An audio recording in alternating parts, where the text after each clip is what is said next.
There is a kind of pride that does not know it is pride, the kind that arrives dressed as conviction, as clarity, as the cold certainty that one has simply seen what others have not. It does not announce itself. It does not wave a flag. It settles into a man the way a stone settles into river mud, quietly, gradually, until the man and the stone are inseparable, and neither can say precisely when the merging occurred. This is the pride of commanders, the pride of men who have been told repeatedly and by serious people that they are exceptional, the pride of men who have survived long enough and succeeded often enough that the distinction between their judgment and correct judgment has ceased to feel meaningful. Two men carried this kind of pride into the Second World War. They carried it across deserts and across seas. They carried it into conference rooms in London and Algiers and Versailles. They carried it through the mud of Tunisia and the heat of Sicily and the hedgerows of Normandy and the frozen fields of Belgium. They carried it until the weight of it almost cracked the alliance that was supposed to be destroying something far more dangerous than either of their egos. One of them wore a helmet so polished it caught light at 100 yards. He kept ivory-handled pistols at his hips, not as weapons exactly, but as declarations. He believed that war was an act of will, and that the will of a commander was the most decisive instrument on any battlefield. He spoke to his soldiers like a prophet speaking to a congregation, and his soldiers remarkably believed. He drove forward. He always drove forward. Forward was the only direction he recognized. The other wore a black beret at an angle that suggested studied casualness. He was thin and precise and completely, absolutely certainty unto death convinced that he was the finest military mind the English-speaking world had produced in his generation. He had rebuilt an army from the rubble of disaster. He had turned a retreat into a legend, and a legend into a victory. He planned with meticulous care, and announced those plans with a confidence that many found inspiring, and an equal number found insufferable. They never agreed on anything except this, that the other man was doing it wrong. Their rivalry was not a footnote to the Second World War in northwestern Europe. It was a structural force within it, as influential on several occasions as the decisions of the German commanders arrayed against them. It delayed advances, it shaped strategy, it altered the distribution of fuel and ammunition across hundreds of miles of front. It produced a press conference, so disastrously tone-deaf that it very nearly ruptured the alliance at the precise moment the alliance needed its strength most. It produced, too, some of the most extraordinary military achievements of the century. The breakout from Normandy, the pursuit across France, the Rhine crossings. Achievements that emerged not despite the tension between these two men, but, in some complicated and uncomfortable sense, partly because of it. This is not a story about two villains. It is not a story about heroes either. It is a story about two extraordinary soldiers who believed, with the full force of their formidable personalities, in fundamentally incompatible visions of how a war should be fought. Both visions had merit, both visions had fatal flaws, and the argument between them, conducted in memoranda and in person, in whispers to superior officers, and in shouts across map tables, produced consequences that rippled across the lives of hundreds of thousands of men who never asked to participate in anyone's philosophical disagreement about the proper employment of armoured forces. Tonight we return to the rivalry that bent the shape of the war in Western Europe, to the deserts where it began, to the conference rooms where it hardened, to the fields where it almost broke everything. And before we go further, if you are here, lying quietly, letting this voice carry you somewhere slower and deeper than the day you have just lived through, if these long, unhurried journeys into the weight of history help you find stillness or perspective, or simply somewhere steady to rest your mind for a few hours, then consider subscribing if you have not yet. When you do, you are not just supporting content, you are helping keep this kind of patient, careful storytelling alive, the kind that does not rush, the kind that trusts you to stay, Settle in. This is the complete history of Patton versus Montgomery. It begins, as most things in the Second World War begin, not at the beginning, but in the middle of something else entirely. The two men do not arrive in 1944 as strangers. By the time they are moving through Normandy together, and the word together requires its quotation marks, they have accumulated nearly 2 years of history. 2 years of interactions that began with cautious mutual respect, proceeded through growing irritation, and crystallized somewhere in the heat of a Sicilian summer into something that each man would carry for the rest of his life. To understand the rivalry, one must first understand the men. And to understand the men, one must go back far enough to see what made them. George Smith Patton Jr. was born in 1885 in San Gabriel, California, to a family that treated military history the way other families treat religion, as the organizing narrative of existence, the lens through which everything meaningful was interpreted. His grandfather had been a colonel in the Confederate Army, killed at the Third Battle of Winchester. His great-uncle had served in the same army. The Patton household was full of books about war, and the boy who grew up in it absorbed those books the way dry ground absorbs rain. He memorized passages from Caesar's Gallic Wars before he was 10. He read Homer and found an Iliad not fantasy but professional guidance. He believed, with a conviction that should perhaps have been examined more carefully by the adults around him, that he had been a soldier in previous lives, that the accumulated memory of past battles lived somewhere inside him, accessible when needed, explaining the strange comfort he felt in the presence of violence and chaos. He was also severely dyslexic in an era that had no name for the condition, which meant that school was a sustained exercise in humiliation, and humiliation was something Patton transformed, as he transformed most difficulties, into fuel. He did not excel by being naturally gifted. He excelled by refusing, with a stubbornness that bordered on the pathological, to be defeated. He failed the entrance examination for West Point, and then prepared obsessively and passed it the following year. He competed in the modern pentathlon at the 1912 Stockholm Olympics, and finished 5th overall, leading in shooting until a disputed scoring decision dropped him. A decision Patton disputed for the rest of his life with the same vigor he brought to tactical arguments. He trained under the French cavalry master adjutant Clery, learning a style of swordsmanship that was already becoming obsolete even as he mastered it. He designed in 1913 a new model of cavalry sabre, the M193 Patton, known to the Army as the Patton sabre, that was adopted as the standard issue sabre for United States mounted troops, an honor that gave him enormous satisfaction and that was rendered almost immediately irrelevant by the industrial warfare of 1914. The First World War showed him his métier.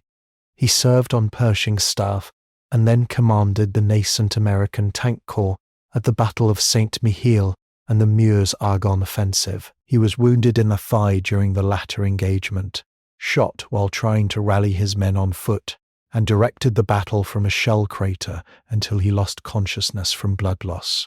He received the Distinguished Service Cross. He received, more importantly, the knowledge that he had found in mechanized armored warfare, something that fit the particular shape of his instincts. The speed, the shock, the penetration deep behind enemy lines, the way armor could transform a static situation into a fluid one, could convert the grinding arithmetic of trench warfare into something more like the cavalry operations he had studied and romanticized since childhood. He spent the interwar years as most American officers spent them, in the professional purgatory of a peacetime army that had lost its budget, its prestige, and most of its institutional memory of what large-scale modern warfare actually required. He argued, persistently and to mostly indifferent audiences, for the development of independent armored formations. He wrote doctrinal papers that circulated and were largely filed. He competed obsessively in polo and sailing and equestrian events, because he was the kind of man who required outlets for competitive energy, and the army was not providing them in sufficient quantity. He made enemies. as men of his temperament reliably do. He also made the friendship of Dwight David Eisenhower, a connection forged in the early 1920s over a shared obsession with tank warfare, a connection that would prove, in the years ahead, to be the most consequential professional relationship of his life, and not always comfortably so. By December 1941, when the United States entered the war in earnest, Patton was 56 years old. By the actuarial mathematics of military careers, he was running out of time. He understood this. It sharpened him. Bernard Law Montgomery was born in 1887 in Kennington, London, the fourth child of the Bishop of Tasmania and his wife Maud Farrar.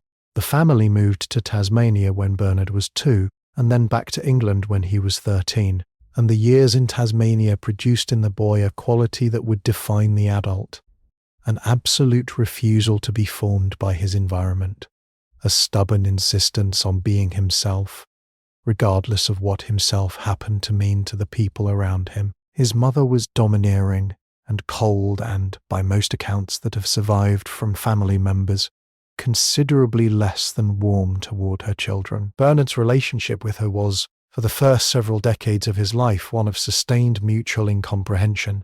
She wanted him to be someone he was not. He responded by becoming, with even greater intensity, precisely who he was. The dynamic, once established, never changed. He learned early that the world would try to impose its preferences on him, and that the correct response was a polite but absolute refusal. He went to Sandhurst in 1907, and very nearly did not complete the course, having been involved in an incident in which he used a lighted newspaper to set fire to the backside of a fellow cadet, an act of bullying that earned him a serious reprimand and a 6-month delay in his commissioning. The episode was characteristic in ways that only become clear in retrospect.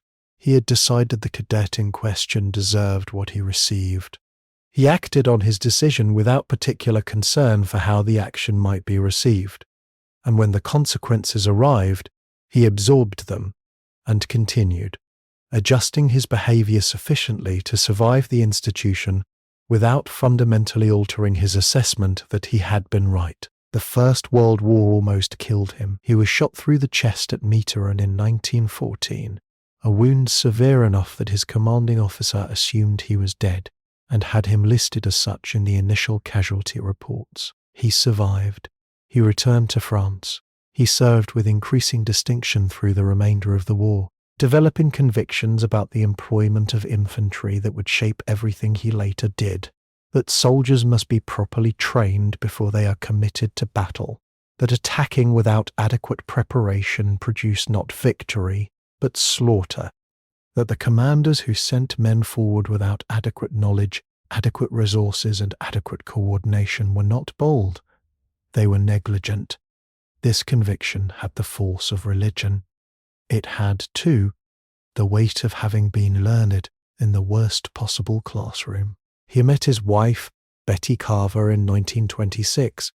She died in 1937 of blood poisoning following an insect bite, a feat of 9 years of marriage that everyone who observed them agreed had been the defining emotional experience of his life. He grieved in the way that men of his time and culture grieved, silently, behind the wall of his professional intensity, rerouting the energy of feeling into the endless details of preparation and command. He never remarried. He retained, until the end of his life, a photograph of Betty on his desk wherever he happened to be stationed, whether this was sentiment or discipline, or some combination of the two that he himself could not have clearly explained. Nobody who knew him well was certain. By 1939 he was a lieutenant general commanding the 3rd Division, and his reputation within the British Army was precisely calibrated.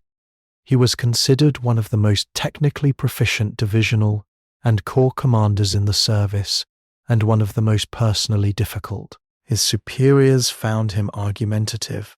His peers found him dismissive. His subordinates found him demanding to the point of apparent cruelty, and then, once they had survived his demands and succeeded in meeting his standards, found him unexpectedly supportive, loyal in the particular way that very hard men are loyal to those who have proven themselves worthy. He was not liked. He was respected, which he considered superior. Dunkirk demonstrated both things simultaneously. He commanded his division with extraordinary competence during the retreat to the beaches, maintaining unit cohesion and fighting discipline under conditions that dissolved both in other formations. He embarked his men in better order than nearly any other commander on the beaches. And when a neighboring formation's commander made what Montgomery considered a catastrophically bad decision, he communicated this assessment with such blunt directness that the resulting complaint nearly cost him his command. He was right about the decision. He was also, in the judgment of the army's social codes, completely out of order. He generally was. Between Dunkirk and El Alamein, Montgomery commanded the southeastern army in England, training his forces with relentless intensity, building within the formations he shaped a culture of professional preparation that was his specific and most lasting contribution to the British way of war. When he arrived in Egypt in August 1942 to replace the ailing General Auchinleck, he found an army that had been battered by repeated engagements with Rommel's Afrika Korps, that had retreated to the El Alamein line and was holding there by force of terrain as much as force of arms. And that had, in his assessment, lost confidence in itself, in its officers, and in the possibility of victory. He set about, with characteristic directness, to fix this. He relieved officers, he reorganized formations, he trained relentlessly, he promised his soldiers in personal visits to every unit he could reach that they would not move until they were ready, and that when they moved, they would win. He was right on both counts. El Alamein, in October and November of 1942, was not a brilliant operational improvisation. It was exactly what Montgomery had promised, a set-piece battle, meticulously planned, thoroughly prepared, and delivered with sufficient material superiority to grind through Rommel's defences over 12 days of fighting. The German and Italian forces suffered more than 30,000 casualties. Rommel retreated west across Libya, pursued, more slowly than some observers felt the situation warranted, a complaint that would echo through the next 3 years, but pursued nonetheless, and the pursuit carried Montgomery's forces across 1,500 miles of desert into Tunisia, where the war in North Africa would conclude in May 1943 with the surrender of approximately 750,000 Axis prisoners. El Alamein made him famous. It also made him, in his own telling, infallible, and there is a kind of victory that costs the victor something he does not notice paying. The victory that confirms him too completely, the victory that removes from his internal accounting the possibility that he might be wrong. Patton arrived in North Africa in November 1942, landing on the Atlantic coast of Morocco as part of Operation Torch, the Anglo-American invasion that opened the Second Front on the southern shore of the Mediterranean. He commanded the Western Task Force, one of 3 amphibious landings that struck simultaneously at Casablanca, Oran and Algiers. The French Vichy forces resisted initially, and then, with the pragmatism of men who understood which way the war was going, agreed to an armistice. It was not yet a test of what Patton could do against a fully committed enemy, but it demonstrated to those who were watching how he handled the chaos of amphibious operations, the complexity of large-scale logistics, and the diplomatic delicacy of dealing with forces that were neither clearly friend nor clearly enemy. He handled all 3 with a mixture of hard competence and theatrical swagger that was already recognizably his. The campaign in Tunisia in early 1943 gave him something more demanding. The II Corps had suffered a serious defeat at the Kasserine Pass in February 1943, German armour under Rommel, and von Arnim had struck through the Atlas Mountains passes and driven the American forces back 50 miles in 4 days, exposing weaknesses in American tactical doctrine, in small unit leadership, and in the coordination between infantry, armour, and artillery that the training had not adequately addressed. The defeat was real, and the humiliation was real, and Eisenhower understood that something needed to change. which is why he gave Patton the ICI Corps in early March. Kasserine deserves a moment's attention before it recedes into background, because it was the specific kind of failure that reveals more than a more modest defeat would have. The 1st Armoured Division at Kasserine had not been tactically outgunned in the simple sense of facing superior weapons. Though German armour was formidable, it had been outthought. German commanders under Rommel used the passes of the eastern dorsal mountains with the same operational logic that Patton would later apply in the breakout from Normandy. Find the weak point, move through it faster than the defender can reorient, drive deep enough that the psychological disruption of the rear compounds the material disruption of the front. The American formations in the Kasserine area had not been trained to respond to this kind of penetration with the counter-penetration instinct that was required. They had been trained for a different war, the methodical advance of units in good order, in doctrinal formation supported at the flanks, and Rommel was fighting a war that those formations could not immediately recognize. The result was a retreat that in some sectors became a rout, and the images that correspondents transmitted back to the United States, photographs of abandoned equipment, of soldiers streaming rearward, of supply dumps burning, produced precisely the narrative that everyone who had argued for a more gradual introduction of American forces to the theatre had feared. Patton arrived at II Corps headquarters on March 6, 1943, and the change was immediate and comprehensive and deliberately theatrical, because he understood that theatre was required. The spit and polish standards he imposed, the fines for soldiers found without helmets, the dress requirements in rear areas, the visible presence of senior officers at the front, were not primarily about discipline in the conventional sense. They were about the restoration of what he considered the correct relationship between a soldier and his own authority, the specific quality of self-regard that distinguished a formation that believed it would win from one that expected to lose. He had seen it before, in tanks and in cavalry, that the moment soldiers began to look defeated, they began to fight defeated, and that the reversal of the visible signs was the first step toward reversing the internal reality.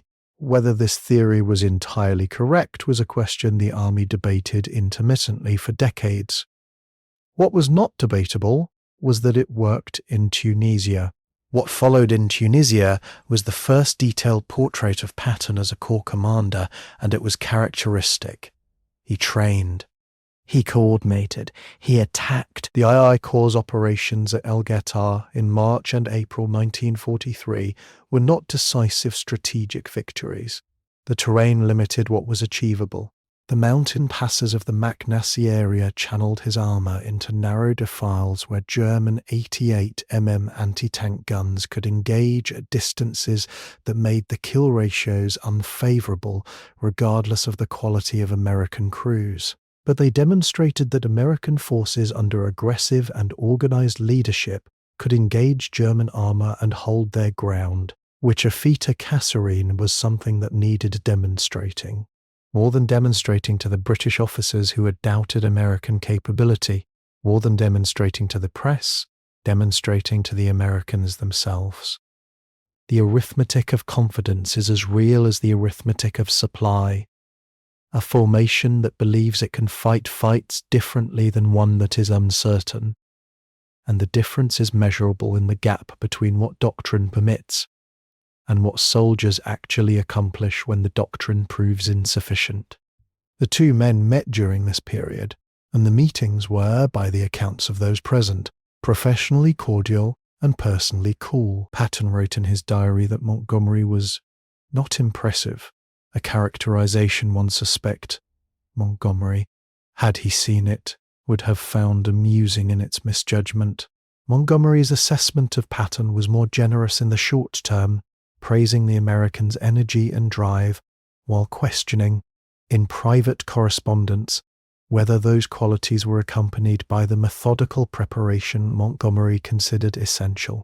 The question that separated them, the question that would separate them for 2 years, through a dozen arguments in person and 100 more by memorandum, through the deaths of thousands of men and the shaping of campaigns that still appear in military history textbooks, was fundamentally simple. How fast should you move, and at what cost? Patton's answer: as fast as possible, because speed was itself a form of protection, because a fast-moving armoured force dislocated enemy responses before they could coalesce, because the chaos you created in the enemy's rear was worth paying for in some supply shortfalls, and some unsecured flanks, and some soldiers who are tired in the way that soldiers who are winning are always tired, but who are too alive and too forward to complain about it. Montgomery's answer: as fast as your preparations allow, because soldiers who attack without adequate preparation die in quantities that justify no operational objective, because the methodical accumulation of advantage, material, positional, logistical, was not timidity, but science, because the history of the war on the Western Front in 1914 to 1918 was written in the blood of men sent forward before they were ready, and he had watched the writing begin, and he would not participate in the second defeat. Both answers contained wisdom.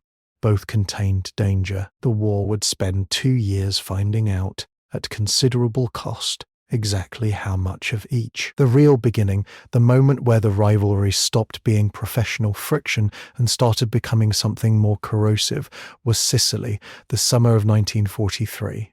The campaign called Operation Husky, and a race that neither man would admit they were running, which made it more of a race in the end than any declared competition could have been. Husky was planned in the first months of 1943, during a period when the Alliance was still learning how to make decisions together, still discovering the fault lines between British and American approaches to strategy and command. The original plan assigned the Americans to a landing in the northwest of the island near Palermo, while the British Eighth Army made the main effort along the eastern coastal road toward Messina, the strategic prize at the island's northeastern tip, the port through which German and Italian forces might escape to the Italian mainland if the campaign went badly for them. Montgomery reviewed the plan, found it insufficiently attentive to the risks of mutual isolation between the two landing forces, and rewrote it. In the revised plan, both forces landed in the southeastern corner of the island, side by side, which provided mutual support and a concentrated lodgment, but also required the Americans, now under Omar Bradley's command at the corps level, with Patton commanding the overall American ground forces as commander of the 7th Army, to protect the British Lafitte flank, while Montgomery drove north toward Messina. Patton accepted this plan because he had to accept it, and for no other reason. He accepted it with the specific, focused displeasure of a man who understands that he has been given the worse assignment and who is making a careful mental note of both this fact and the person responsible for it. The landings on July 10th, 1943, went well on the scale by which amphibious operations are judged, which is to say that the chaos and the casualties and the mechanical failures and the weather-driven dispersions were within survivable limits, and by nightfall the lodgment existed and the forces were ashore. Patton's forces and Bradley's 2 corps secured their objectives along the southern coast. Montgomery's 8th Army landed on the southeastern tip and began pushing north along Route 114, the coastal road that would carry them toward Catania and Messina. Then the plan changed, in the way that plans change when they encounter the actual enemy. The German commanders in Sicily reinforced the approaches to Messina with the Hermann Göring Panzer Division and elements of the 15th Panzer Grenadier Division. The coastal road was narrow, mountainous, and designed by the geology of eastern Sicily to favour defenders. Montgomery's advance slowed. And when Montgomery's advance slowed, he looked for another route. He found one through the American sector. Highway 124 ran west of the coastal road through the Enna area and offered an alternative axis that could carry his forces around the congestion at Catania. It was assigned to Bradley's 2 Corps for American use. Montgomery requested, through the Allied Ground Forces Commander General Sir Harold Alexander, that it be reallocated to his forces. Alexander granted the permission. The road was reassigned. Bradley's I Corps, which had been planning to use Highway 124 for its northward push, was told to hold. Patton found out about the reassignment the way senior commanders sometimes find out about things that affect their operations directly, from a subordinate, second-hand, with insufficient notice to do anything about it immediately. His response, recorded in his diary with the controlled fury of a man who is choosing his words carefully because he knows they will be read, was to conclude that Montgomery had deliberately maneuvered through the British-dominated command structure to sideline the American forces in Sicily, to ensure that the road to Messina ran through British formations, and that the glory of capturing the island's key strategic objective would belong to the Eighth Army. Whether this was Montgomery's intention or merely its effect is one of those questions that the available evidence declines to answer with any certainty. Montgomery's own version, expressed in his memoirs and in contemporary correspondence, was that the tactical situation required the road reallocation, that sentiment had no place in operational planning, and that Alexander had agreed. It was also, as Bradley noted in his own memoirs, with the dry precision of a man who has been insulted politely and recognized it, somewhat beside the point. The point was that the American army had been handed the supporting role in its own theatre of operations, and the decision had been made without consultation, and the man most directly responsible for the decision was Montgomery. Patton went to Alexander. He argued for a new mission, not a supporting role, not flank protection, but an offensive push westward toward Palermo, and then east toward Messina, along the northern coastal road. Alexander, whose considerable diplomatic skill sometimes operated at the expense of operational direction, agreed. He agreed partly because Patton was compelling, and partly because the Eighth Army's advance was stalling, and somebody needed to do something useful, and partly because the American press and the American political leadership were asking with increasing impatience why the American army in Sicily appeared to be standing still while the British drove toward the objective. Patton launched his western push on July 17th. He drove the 2nd Armoured Division and the 3rd Infantry Division westward and northward in a movement that covered 100 miles in 4 days, a pace that even his critics found difficult to dismiss as anything other than extraordinary. The 3rd Division under Lucian Truscott moved at what Truscott called the Truscott Trot, a sustained march pace of 5 miles per hour in full combat kit that was 30% faster than standard army doctrine, and it maintained this pace across terrain that the army's movement tables suggested was incompatible with such rates of advance. They took Palermo on July 22nd. Patton stood in the city's royal palace and experienced what he later described as one of the finest moments of his military life. Then he turned east, and the race began. The race was not official. There was no declared competition. There were only 2 armies moving toward the same objective from different directions, one along the northern coastal road, one along the eastern, and between them an island that was shrinking as they advanced, and a German army that was, with remarkable operational efficiency, conducting a fighting withdrawal toward the straits and planning to get most of its forces off the island and across to the Italian mainland before either Allied army could close the trap. The German withdrawal planning was its own kind of mastery. General Hube organized a phased retreat that moved his formations rearward in sequence, each unit holding long enough to allow the next to disengage, using the island's terrain with an expertness that cost both Allied armies dearly in time and casualties. The arithmetic of this withdrawal was calculated with precision. Approximately 40,000 German troops crossed the Strait of Messina between August 11th and August 17th, along with most of their heavy equipment, their artillery, their vehicles. It was one of the most successful evacuations in the Western War, and it happened because neither Allied army moved fast enough to close the trap. The numbers tell the story plainly. 40,000 combat-experienced German soldiers crossed to Italy.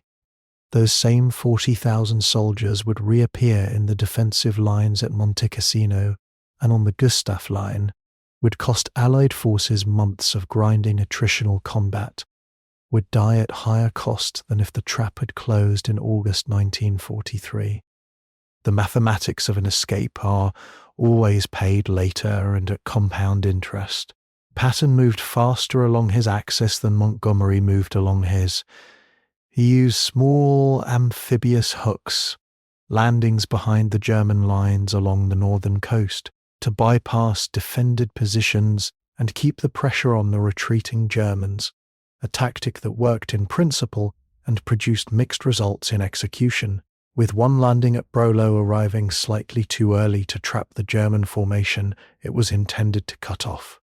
He pushed his subordinates hard enough that at least one of them, Bradley, found the pressure excessive, and the resulting casualties in some engagements higher than the operational results warranted.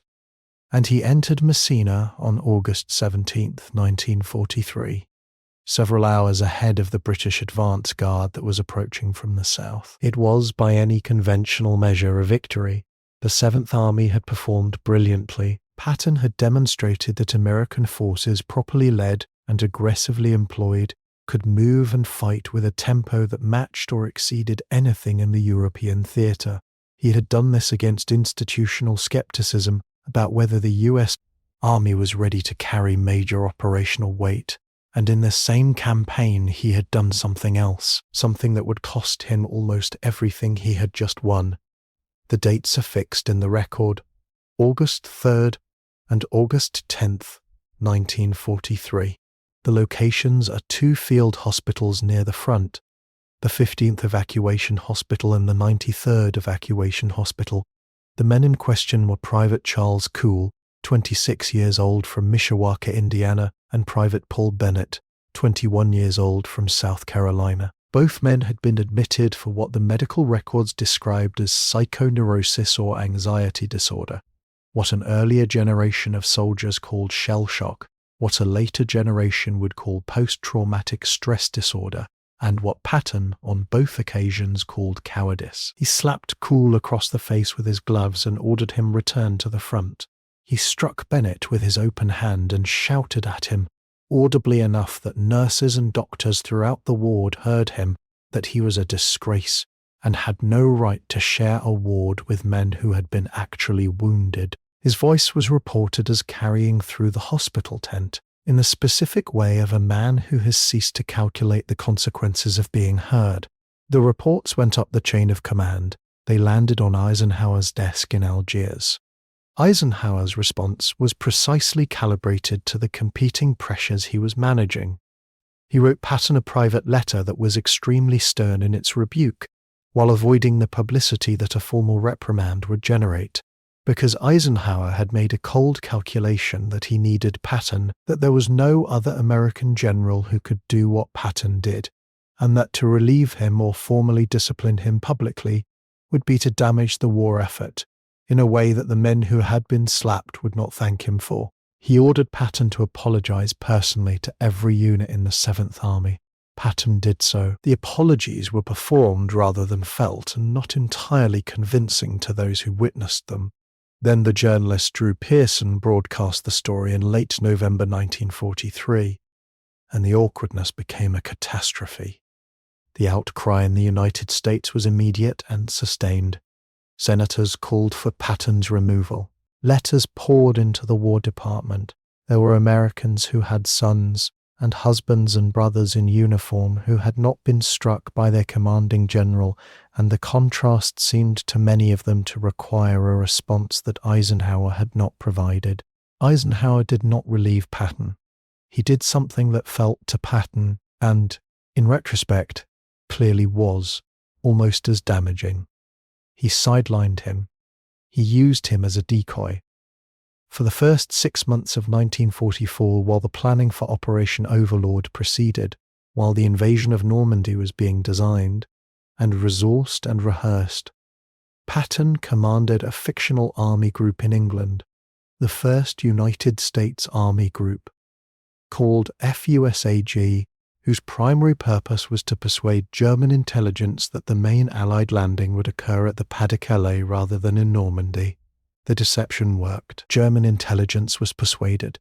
The 15th German Army sat at the Pas-de-Calais for weeks ahead of the Normandy landing, waiting for the main blow that never came, convinced by intelligence reports that cited Patton's presence with FUSAG as evidence that Normandy was a feint. It was one of the most consequential strategic deceptions of the war.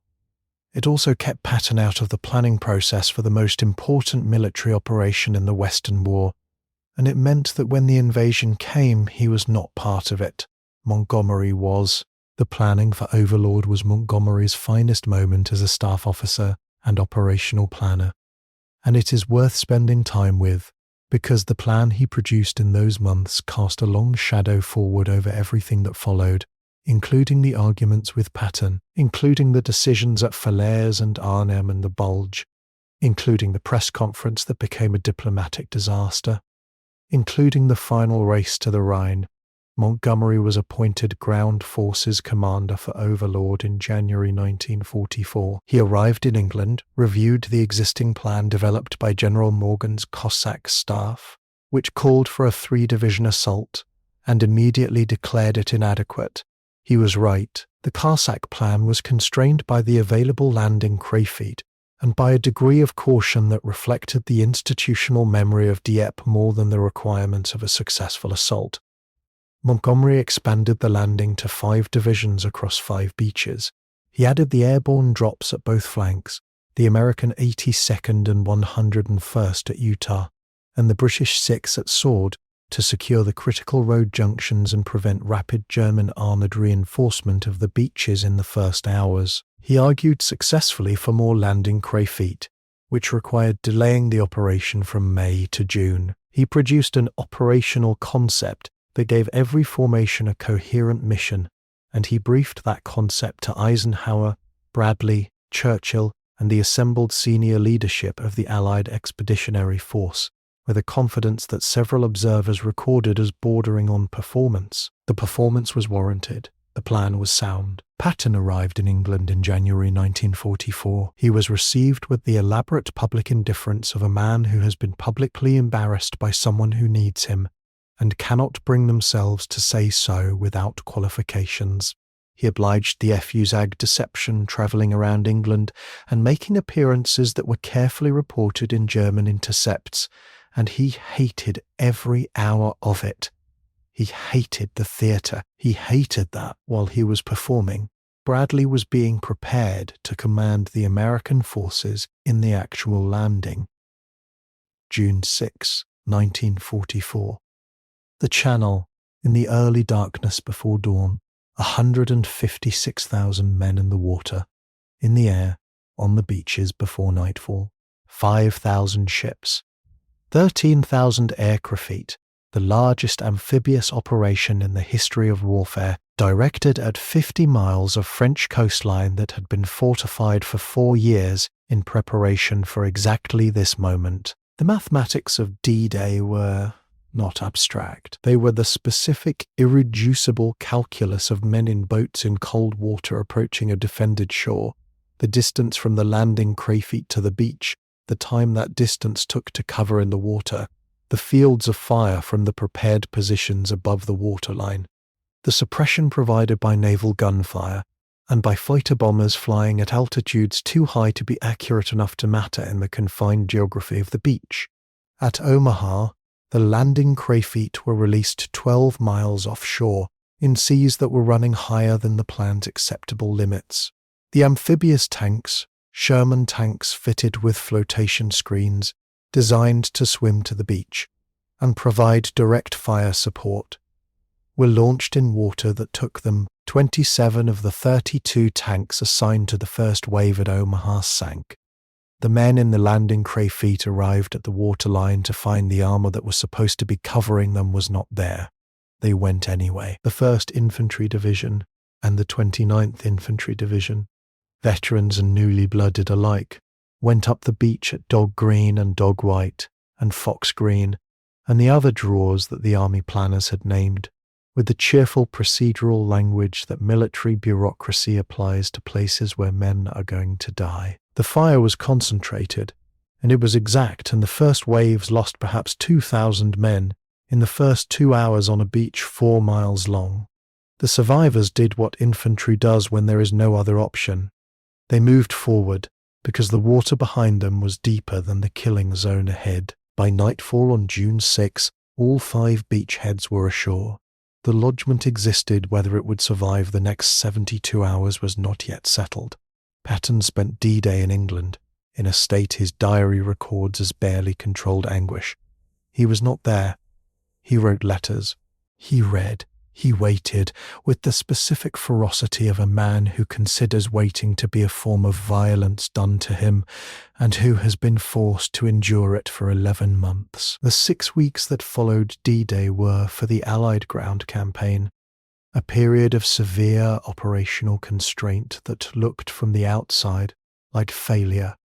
The breakout from Normandy, which the initial plan had anticipated within the first 2 or 3 weeks, had not occurred. The British and Canadian forces around Caen, which was supposed to have been captured on D-Day itself, were engaged in grinding combat against the massed German armour that the German command had committed to the eastern sector of the bridgehead. The German decision to concentrate their panzer reserve against Caen was not accidental.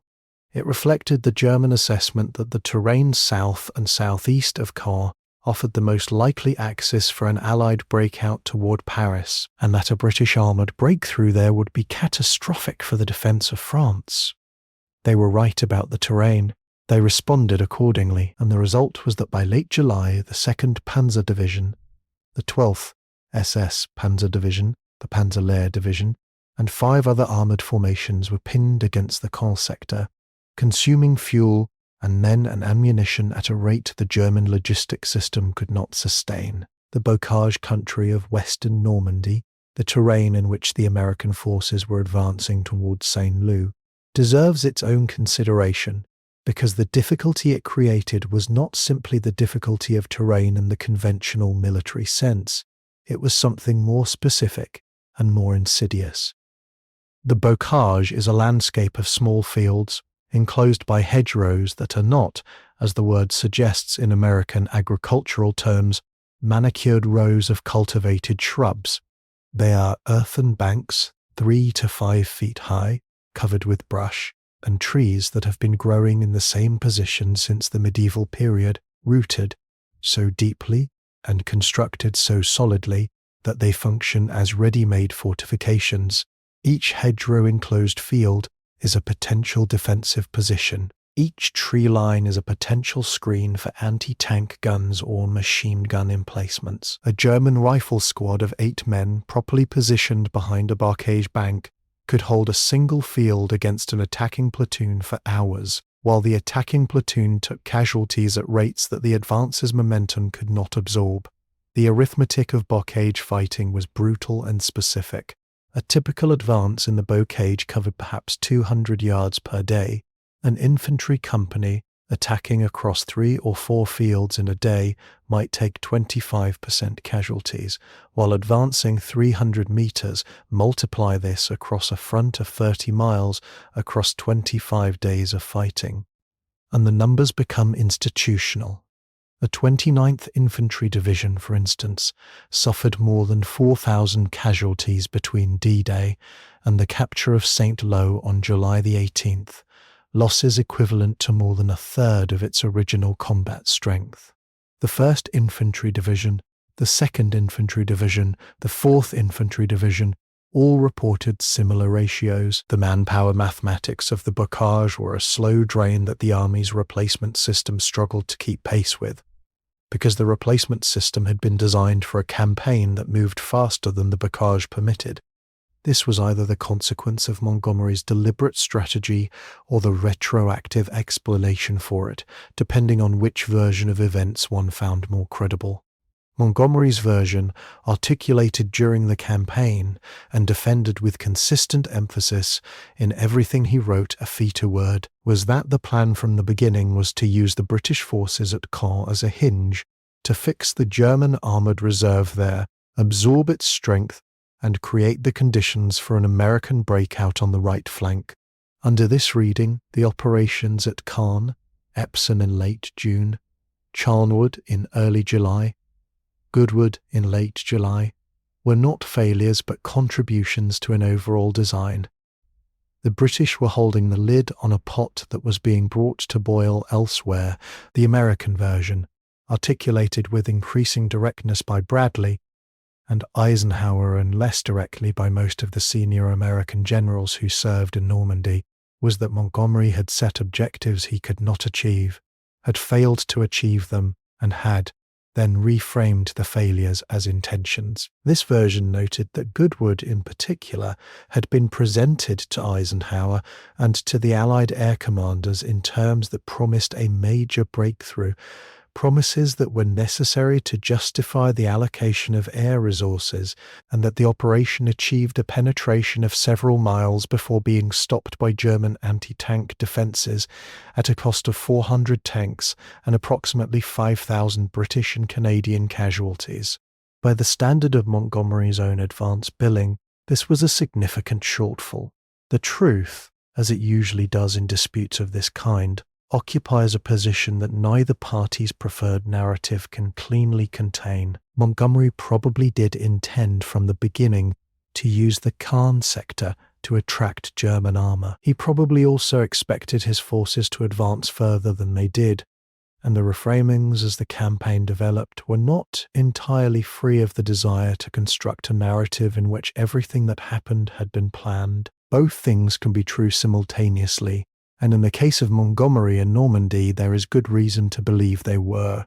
What is not in dispute is what happened on the American right flank in late July 1944. Operation Cobra. The plan was Bradley's. The concept was the application of concentrated heavy bomber attack to a narrow section of the German front west of Saint-Lô, followed by an armoured penetration and, then, a wide exploitation. The air bombardment on July 25th struck a section of front approximately 6,000 yards wide, with 2,500 tons of bombs delivered by 1,500 heavy bombers and 500 medium bombers and fighter bombers. The German defenders in the target area, primarily the Panzer-Lehr Division, one of the Wehrmacht's most capable armoured formations, were effectively destroyed as a coherent fighting force. General Fritz Bayerlein, commanding Panzer-Lehr, reported a feat award that approximately 70% of his troops had been rendered incapable of combat, that his command vehicles were destroyed, that his communications were gone, and that the ground across which his formation had been deployed had been physically transformed. The hedgerows and farmhouses replaced by a landscape of craters and overturned earth that resembled, in his description, the surface of the moon. The bombing also killed 111 American soldiers and wounded 490 more, including Lieutenant General Leslie McNair, the senior American officer in France killed in his observation post by bombs dropped by his own air force. The short bombing was the result of navigation errors by lead groups, whose smoke markers drifted back over American lines on the wind.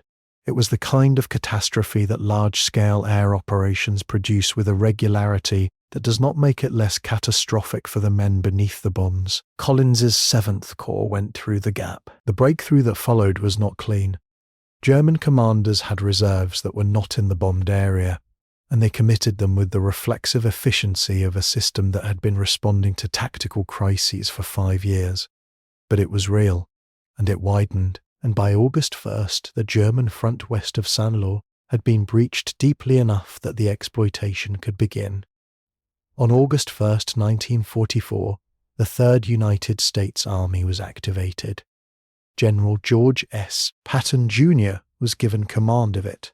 He had been waiting for 11 months, and the waiting was over, and what came next was one of the most extraordinary operational performances in the history of the United States Army.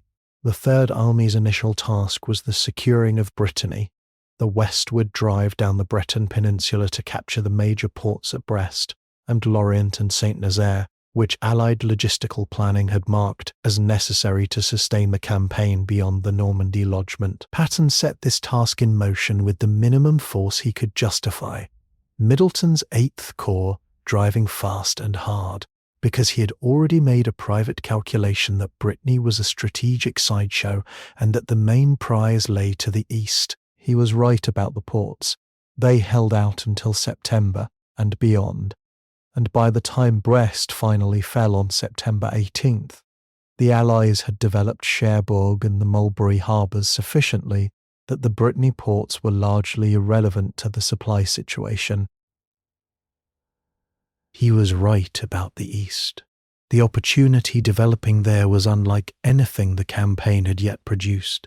The German army in Normandy under Field Marshal Günther von Kluge had committed itself on Hitler's orders to a counter-attack at Mortain in early August, a thrust westward designed to reach the sea at Avranches and cut off the American breakthrough forces from their supply base. The counter-attack struck on August 7th, with 4 panzer divisions, and was stopped by the 30th Infantry Division, by fighter-bomber attacks that knocked out dozens of German tanks in the open fields east of Avranches, and by the refusal of the American defensive positions to collapse under pressure that was ferocious, but insufficiently concentrated to succeed against prepared defense backed by close air support. The counterattack failed, and its failure created a situation that the campaign's planners had hoped for, but had not explicitly planned. The German forces that had attacked westward toward Avranches were now in a salient, their flanks exposed, with American forces below them to the south, and British and Canadian forces pressing down from the north. The Canadian push southward toward Falaise, and the American push northward from Argentan, if they could meet, if the gap between them could be closed, would encircle the bulk of 2 German armies. The arithmetic of encirclement was straightforward. Approximately 80,000 German soldiers inside a closing trap, cut off from supply and reinforcement, forced to fight their way out or surrender. If the encirclement succeeded, the German capacity to defend France would be effectively destroyed, and the road to the Rhine might open in the fall of 1944. Patton's forces, driving north, reached Argentan on August 13th. They were approximately 15 miles from the Canadian forces driving south from Falaise. Hayslip's 15th Corps was in position, and could, in Patton's assessment, continue north, cross the inter-army boundary that divided the American operational zone from the British and Canadian zone, and close the gap before the German forces could exploit it. He called Bradley for permission to continue. Bradley refused. The refusal had several components.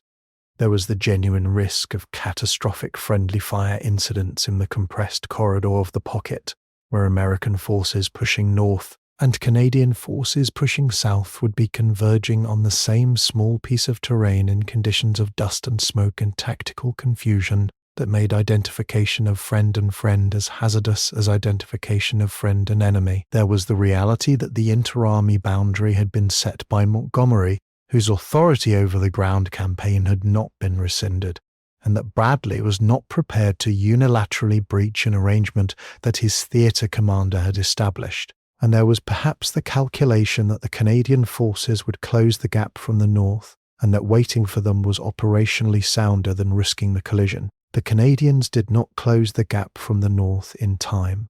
They reached Falaise on August 16th. 3 days after Patton's forces reached Argentan, fighting through the 12th SS Panzer Division's determined resistance in what became one of the most costly small unit engagements of the Canadian War. And in the interval, German forces exploited the corridor at Chambois and the roads east of the pocket, filtering through in groups and then in columns, fighting their way out of the closing trap before it closed completely. The Falaise pocket was partially closed. On August 19th and 20, the gap was sealed at Chambois when Polish armoured units from the north and American forces from the south finally linked up. But between 40,000 and 50,000 German soldiers had escaped, depending on which operational records and prison accounts one uses and how one accounts for the confused fighting at the edges of the pocket. They escaped with a fraction of their equipment. The fields around Falaise held more destroyed vehicles and dead horses than any landscape in the Western Campaign, but they escaped with their lives and their organizational coherence, at least in skeleton form, and they would be back. The discussion of who was responsible for the escape has never been fully resolved, and probably cannot be, because each of the principals had partial agency and partial culpability, and each had reasons, some legitimate, and some less so, for the decisions they made. What can be said is that the gap existed for 3 critical days when it need not have, and that the men who escaped through it added months to the war. What followed Falaise was the pursuit, and the pursuit was for 3 extraordinary weeks the closest thing to a Napoleonic campaign that the Second World War in the West produced. The German forces east of the pocket, battered, disorganized, short of fuel, and artillery and command coherence, were retreating east toward the Seine, toward the Rhine, toward the Siegfried Line and the German border. The Allied armies, flush with the momentum of the Normandy breakout and the Falaise destruction, were moving faster than any logistics plan had anticipated. In 3 weeks of late August and early September, the pace of advance consumed hundreds of miles of French territory. The scale of the German collapse was, in the first 2 weeks of pursuit, genuinely staggering. Formations that had been organized fighting units 3 weeks earlier were moving eastward as groups of men rather than as military organizations, shedding equipment, separating from their command structures, surrendering in 1s and 10s and 100s to American armored columns that were moving faster than the retreating Germans could march. In one 24-hour period in late August, the Third Army alone took more than 12,000 prisoners, not in a battle, in a pursuit. Men standing by the roadside with their hands up, grateful in some cases, despairing in most, understanding that the arithmetic of the campaign had produced this outcome, and that their personal continuation of it would cost them their lives to no purpose. The Red Ball Express was a logistics achievement that the campaign required, and that the army had not explicitly planned for, and it bears some attention here, because the invisibility of logistics is one of the things that war's histories consistently understate. The Red Ball was activated on August 25, 1944, running along 2 dedicated one-way circuits from the supply beaches near Cherbourg and the Utah Beach area to forward depots near the advancing front, and it operated by simple principles. Drivers were rotated in pairs, so the vehicles did not stop. Priority went to ammunition and fuel in that order, and the roads were one-directional to prevent the convoy-against-convoy collisions that had choked the supply routes in the first weeks of feet of the landing. At its peak, it employed approximately 6,000 vehicles and 36,000 personnel, and moved 20,000 tons of supplies per day, which was an extraordinary achievement in absolute terms and an insufficient achievement relative to what the advancing armies required. The deficit, the gap between what the advancing armies needed and what the Red Ball could deliver, was not constant. It was dynamic. As the front moved east, the distance each truck had to travel increased, which reduced the number of round trips each vehicle could complete per day, which reduced the total tonnage delivered even with the same number of vehicles operating.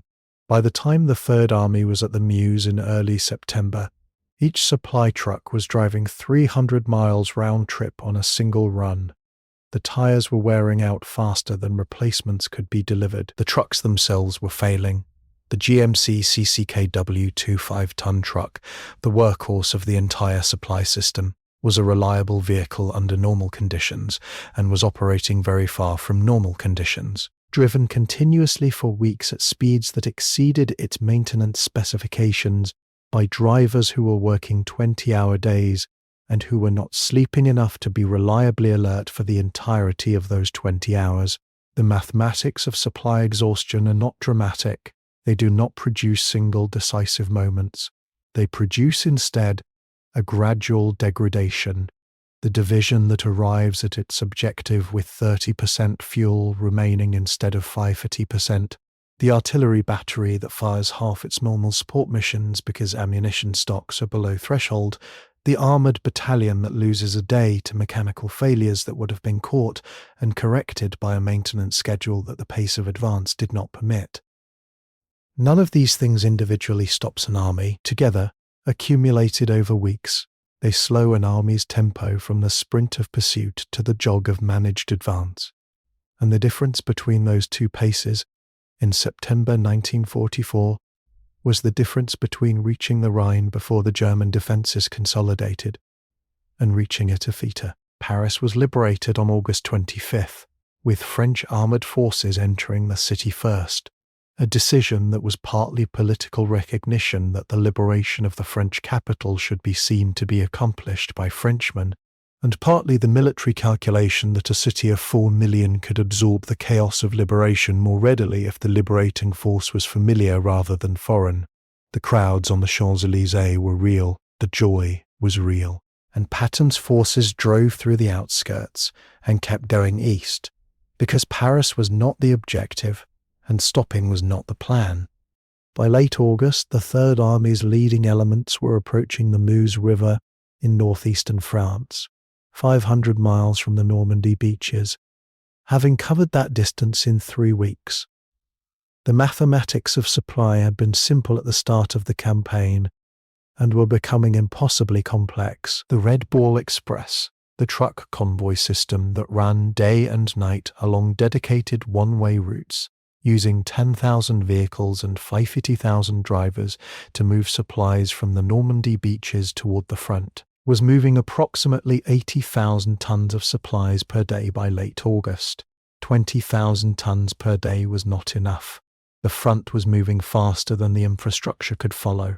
The Third Army alone was consuming approximately 400,000 gallons of fuel per day when advancing at full operational tempo, and the existing supply system was delivering approximately 250,000 gallons. The deficit, 150,000 gallons per day, was the difference between an advance and a halt. And the halt, when it came, would give the German army exactly what it needed most: time. Something had to give. The question was what, and whose, and who would decide. Montgomery's proposal, presented to Eisenhower in early September with the full force of his considerable conviction, was the single thrust. Concentrate the Allied logistical resources, fuel, ammunition, engineer support, replacement vehicles, on one army group, his own, reinforced by the American First Army. On its right flank, drive this concentrated force north through Belgium and the Netherlands, across the lower Rhine at Arnhem, outflanking the Siegfried Line entirely, and then southeast into the Ruhr, Germany's industrial heartland. If it worked, and Montgomery believed it would work, said so plainly, and did not entertain the alternative with apparent seriousness, the war would be over in 1944. The arithmetic was compelling. A single axis required a fraction of the logistics needed for multiple simultaneous advances, and what those logistics saved in breadth could be applied to department. Germany's war-making capacity was concentrated in the Ruhrs. Cut off the Ruhr and Germany could not fight. Patton's counter-argument was equally simple and equally forceful. He was across the Meuse and approaching the Moselle. The German army was in a state of organizational collapse that would not last. If the Third Army was given the fuel it needed, which was 250,000 gallons per day, which was what the system was already delivering to him, and nothing more, it could reach the Rhine before the German defences consolidated, and could cross it, and could penetrate into Germany before the winter closed the weather window. Halting him now at this moment of German weakness, to give Montgomery a preponderance he did not need for an advance that Patton considered improperly designed, was an error the war would pay for in months and in lives. Eisenhower chose neither option. He chose the broad front. The broad front strategy meant advancing on multiple axes simultaneously. The British and Canadians in the north, the Americans in the center and south, at a pace constrained by available supply, which was somewhat slower than any individual army wanted, and somewhat faster than the logistics infrastructure could comfortably sustain. It was, in the language of the administrative documents, a compromise. In the language of the generals who received it, it was a diplomatic fiction. It managed the competing demands of the alliance without fully satisfying anyone, distributed the available fuel in quantities that left everyone short, and ensured that no single advance would have the concentration of resources needed to achieve the decisive breakout that both Patton and Montgomery believed they could accomplish if given the means. Patton's Third Army halted on September 1st for want of fuel. His leading elements were at the Moselle, within striking distance of the Siegfried Line, in a sector where the fortifications were incomplete, and the German garrison was thin. They held that position for 10 days while the fuel allocation debates continued at theatre headquarters. When fuel finally arrived in sufficient quantities to resume the advance in mid-September, the Siegfried Line sector that had been virtually undefended was now manned. The window had closed. The cost of the 10-day halt would be measured in the casualties of the Siegfried Line battles that followed, operations in the fall and winter of 1944 that consumed American divisions in attritional fighting against prepared defenses that could have been bypassed in early September. Patton knew this. He said it. The record supports him. Montgomery turned his priority into Operation Market Garden. September 17th, 1944, a Sunday. The skies over the Netherlands filled with aircraft feet, more than 1,500 transport aircraft feet, and gliders, carrying 17,000 paratroopers in the largest single-day airborne operation of the war. The 101st Airborne Division dropped near Eindhoven and along the corridor south toward the Belgian border. The 82nd Airborne dropped near Nijmegen and the Groesbeek Heights. The British 1st Airborne Division dropped outside Arnhem, 8 miles from the bridge it was supposed to capture and hold. The plan assumed that British XXX Corps, 60,000 men, and 400 tanks moving north from the Belgian border along a single highway could reach each successive airborne drop zone before the airborne forces exhausted their ammunition and combat effectiveness. The plan assumed that the 2 SS Panzer divisions that British intelligence had identified as refitting in the Arnhem area were depleted and combat ineffective, an assessment that had been challenged by the head of Dutch intelligence, who had provided photographs of tanks near Arnhem, and that had been reviewed and set aside by the Market Garden planning staff on the grounds that the operation could not be postponed and the tanks were probably irrelevant. The plan assumed weather that would allow resupply drops and close air support on successive days ahead of the initial landing. All 3 assumptions were wrong. The 9th and 10th SS Panzer divisions were not depleted. They were refitting, which meant they had tanks and armoured vehicles and combat-experienced soldiers and, critically, commanders who had been fighting Allied armour since Normandy and who understood how to use terrain and buildings and the compressed street geography of a Dutch town against lightly armed paratroopers. They responded to the airborne landings with the reflexive competence of formations that had spent 4 years fighting on the Eastern Front before being transferred west, not with panic but with immediate organised methodical counteraction. The 1st Airborne's advance toward the Arnhem Bridge was challenged within hours of the landing by German armoured cars, and then by tanks. Of the 3 battalions assigned to the advance, 1, Lieutenant Colonel John Frost's 2nd Battalion reached the northern end of the bridge on the night of September 17th and held it. The other 2 battalions were stopped before they reached it, pinned in the streets and gardens of Arnhem by German forces that expanded their perimeter with each passing hour. Frost held the northern end of the Arnhem Bridge for 4 days with approximately 700 men against an increasingly organised German force that brought up artillery, half-tracks and infantry in quantities that no airborne battalion defending a bridge approach was designed to withstand indefinitely. The houses around the bridge were burning by the second day. The medical facilities were overwhelmed. Ammunition was running critically short by the third day. The relief XXX Corps, driving north along the highway, had reached Nijmegen but could not get beyond it into the final 17 miles to Arnhem because the road flooded in the low polders on either side, and armour could not leave the pavement and infantry on a narrow road against dug-in defenders paid prices that XXX Corps was paying and could not pay quickly enough. Frost's position was overrun on September 21st. He was wounded and captured.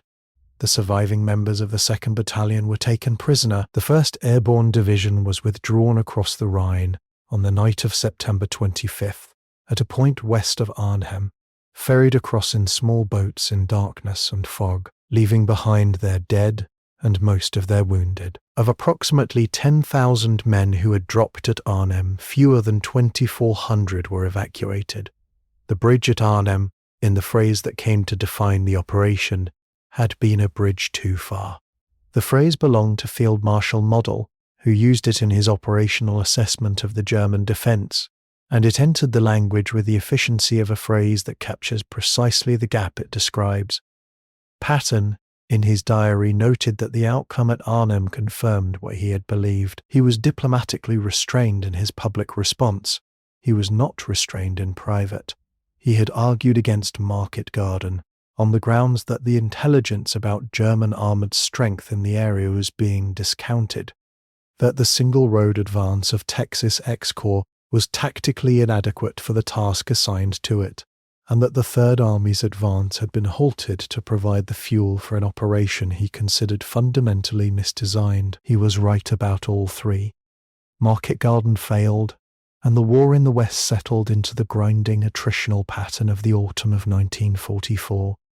The Siegfried Line battles, the Hurtgen Forest, the approaches to the Rhine that consumed American and British divisions in fighting that was as costly and as slow as anything in the Italian campaign that everyone had been trying to avoid by landing in France. The weather closed in. The mud deepened. The supply situation stabilized at a level that permitted local offensives, but not the operational exploitation that might have ended the year with a Rhine crossing. The Hürtgen Forest is the autumn of 1944's most specifically terrible chapter, and it is also among the least discussed because it was a battle that produced heavy casualties and limited gains and no narrative convenient enough to be incorporated into the war's heroic version of itself. The forest covers approximately 50 square miles of the Germany-Belgium border area, a terrain of steep ravines and dense fir trees that reduced visibility to a few yards in most conditions, that turned armoured vehicles into liabilities that the narrow forest tracks could not support, and that channeled infantry into killing zones as efficiently as any fortified position deliberately designed for the purpose. The American advance into the Hürtgen was not, in its initial conception, intended to be a major offensive. It was intended to secure the southern flank of the planned advance toward the Rhine, and, more specifically, to control the Ruhr River dams. The dams that, if the Germans opened them, could flood the Ruhr Valley and prevent any American crossing of the river for weeks or months. The dams were in the forest's eastern edge. To control the dams, you had to go through the forest. 7 American infantry divisions were committed to the Hürtgen Forest between September 1944 and February 1945. They took combined casualties of approximately 30 to 3,000 men, killed, wounded, missing, and what the medical reports categorized as non-battle casualties from trench foot, hypothermia, and combat exhaustion. Against these casualties, they advanced approximately 5 miles. The arithmetic is not unusual by the standards of the First World War. Against the standards that the summer of 1944 had established, the summer in which a well-led armoured column could cover 5 miles before breakfast, it represented a kind of temporal regression, as if the war had reached backward across 30 years and decided to become its own ancestor. The Hürtgen is not part of the Patton-Montgomery argument in any direct sense. Neither man commanded forces there, and the decisions that produced it were made at Army and corps level within Bradley's 12th Army Group, but it is relevant to the broader question of what the broad front strategy cost in the autumn of 1944, because the Hurtgen was the kind of battle that methodical, properly resourced operations might have avoided, not by finding a more elegant tactical solution within the forest, but by never needing to fight in the forest at all, because a Rhine crossing in September, with the German defences not yet consolidated, would have rendered the Roer Dam problem strategically irrelevant. The weather closed in, the mud deepened, the supply situation stabilised at a level that permitted local offensives, but not the operational exploitation that might have ended the year with a Rhine crossing. Then December 16, 1944 arrived. The Ardennes, the forest that had produced the German breakthrough in May 1940, that the Allied intelligence assessments had rated as unsuitable for major armoured operations, because the roads were too few and the terrain too difficult, struck again with the same argument it had made 4 years earlier, that the roads were few enough to make the defence complacent and the terrain difficult enough to make the attack unexpected. 3 German armies, the 6th SS Panzer Army, the 15th Panzer Army, and the 7th Army, struck the American 8th Corps along an 80-mile front in the early morning of December 16th. The weather was overcast, which grounded Allied air power. The ground was frozen, which the Germans had waited for because it would support the weight of their tanks. The American formations in the Ardennes were a mixture of units resting after heavy engagements, and new units arriving in what had been assessed as a quiet sector for initial frontline experience. Neither category was prepared for what arrived. The 106th Infantry Division, in its first week on the line, was surrounded on the Schnee-Eifel Ridge when German forces bypassed its positions on both flanks. Approximately 8,000 men of the 422nd and 423rd Infantry Regiments were cut off and forced to surrender on December 19th.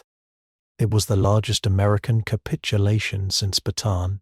The 28th Infantry Division, recently reconstituted after severe losses in the Hurtgen forest, was struck along the Our River and driven back through Wiltz and Bastone's approaches in fighting that destroyed individual companies in an effete known. The penetration was real, and it was deep, and it was moving northwest, toward the Meuse and the bridges that led to Antwerp.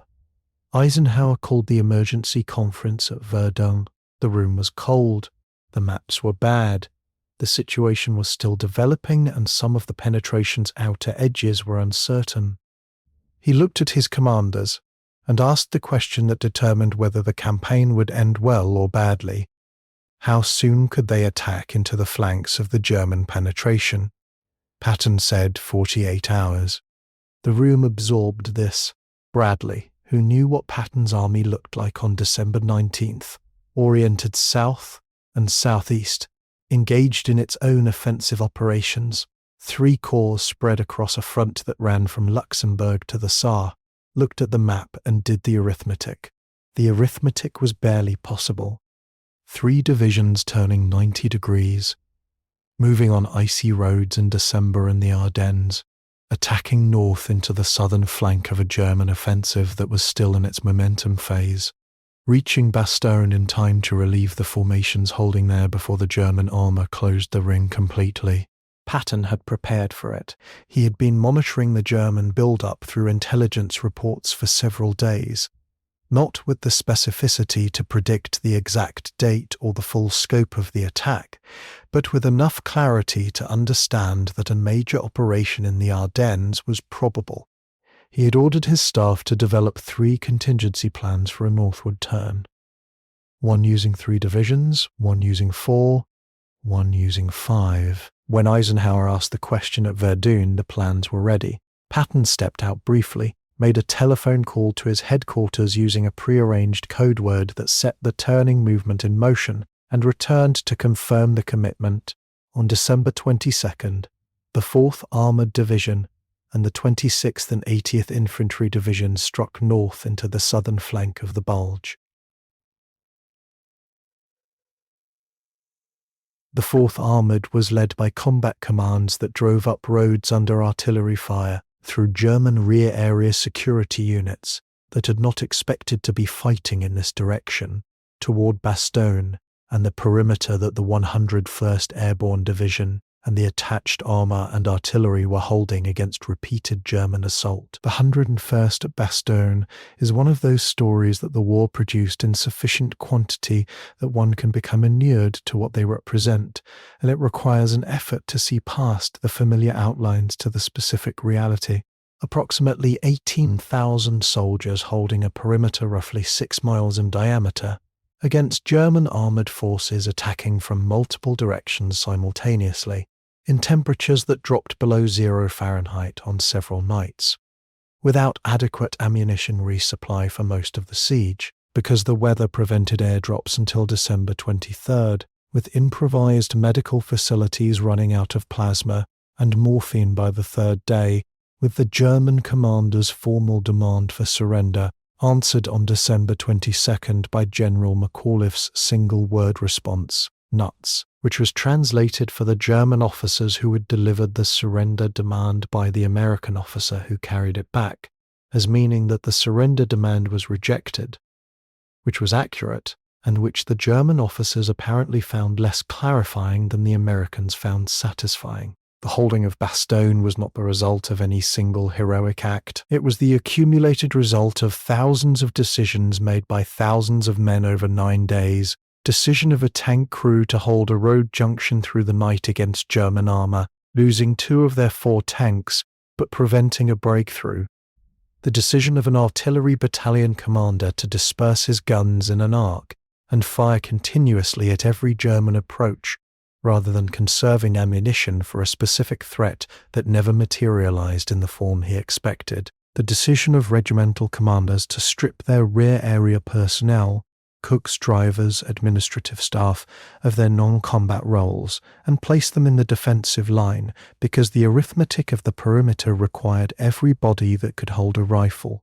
The decisions of medics working in the Heinz barracks, and in whatever covered spaces they could find, operating without plasma on the 3rd and 4th days, wrapping wounds with whatever material was available, making calculations about who could survive and who could not that no medical training had prepared them to make with the specificity the situation required. The weather broke on December 23rd. P-47 Thunderbolts of IX Tactical Air Command were over Bastogne by mid-morning, striking the German armoured columns that had been moving to their attack positions without air interference for 7 days. The psychological effect on the defenders was immediate and documented.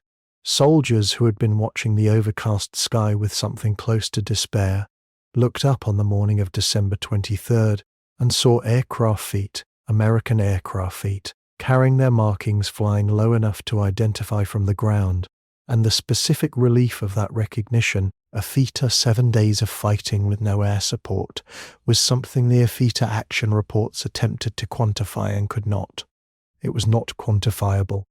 It was the feeling of not being alone, which is different from the feeling of being rescued, and which costs the feeling nothing, and gives the body back an energy it had not known it had spent.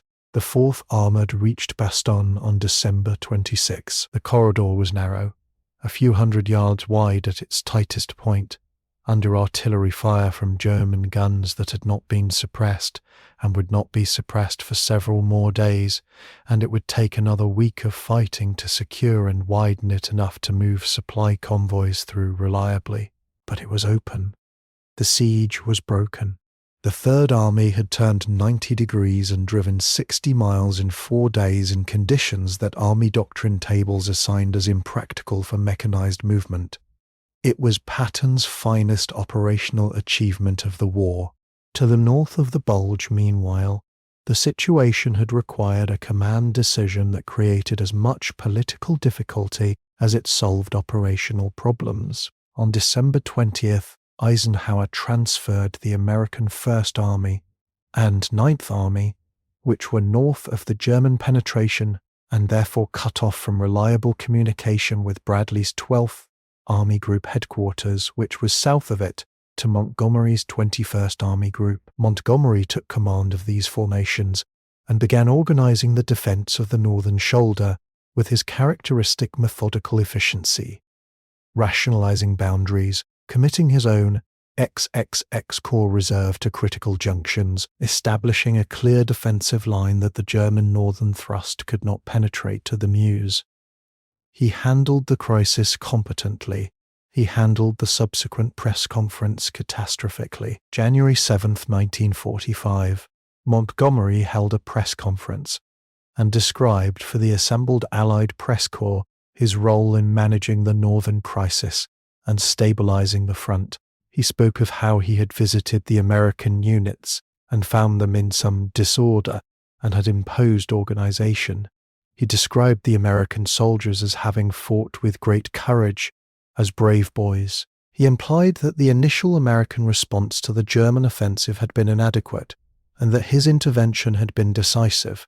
He said nothing factually incorrect, in the sense that each specific claim could be defended. He created an overall impression that was, in the assessment of every senior American officer who read the transcripts, a portrait of British competence correcting American failure. This was not an accurate portrait of the Battle of the Bulge. The American formations, the 101st at Bastogne, the 1st Infantry Division and 2nd Infantry Division at the northern shoulder, the 30th Infantry Division at Malmedy, Patton's relief column from the south, had performed extraordinary actions under extraordinary pressure. The initial surprise had been a failure of intelligence, compounded by command arrangements that had thinned the Ardennes sector below defensible density in the belief that it was quiet. But the recovery had been American. The holding at the critical junctions had been primarily American. The relief of Bastogne had been entirely American. Montgomery's contribution had been real. He had stabilized the northern shoulder and managed the First Army's defensive positioning with professional competence. It was a supporting contribution. He presented it as the decisive one. Bradley drafted a memorandum to Eisenhower stating that if Patton were to be placed under Montgomery's command, as some reorganization proposals then circulating at theater headquarters implied, he would request relief from his own command. The memo was not a bluff. Eisenhower understood this. He communicated to Montgomery through the British Chief of Imperial General Staff, Field Marshal Brooke, that the press conference had created a serious alliance problem that required correction. Montgomery issued a statement expressing his admiration for American soldiers. The statement was received with the specific silence of men who have been insulted and have received an apology for something other than the insult. Patton said very little in public.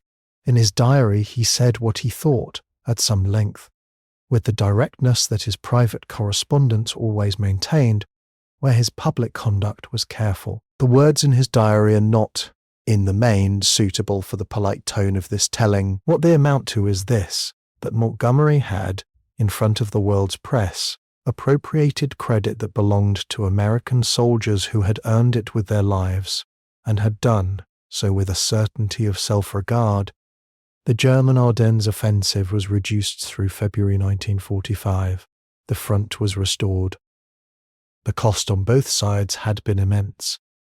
American casualties in the Bulge totaled approximately 80,000, with another 20,000 captured, alongside 10,000 British casualties, and German losses that the Wehrmacht could not absorb. The 37 German divisions committed to the offensive had consumed the strategic reserve that OKW had been accumulating for months, had lost approximately 100,000 men, and had gained nothing except the temporary humiliation of the American command structure, which had proven to be temporary indeed.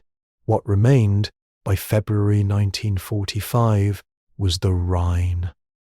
The river is 600 meters wide at most of its crossable points. Its current runs at 4 to 6 knots in winter flow, fast enough to defeat a poorly constructed pontoon bridge, and cold enough to kill a swimmer within minutes. It had defined the western boundary of the Roman Empire and the western boundary of German defensibility for much of the intervening history. The German defenders understood that once it was crossed, there was no comparable barrier between the Rhine and Berlin. Montgomery's crossing, Operation Plunder, combined with the largest airborne drop of the war, Operation Varsity was planned with the thoroughness that was his signature.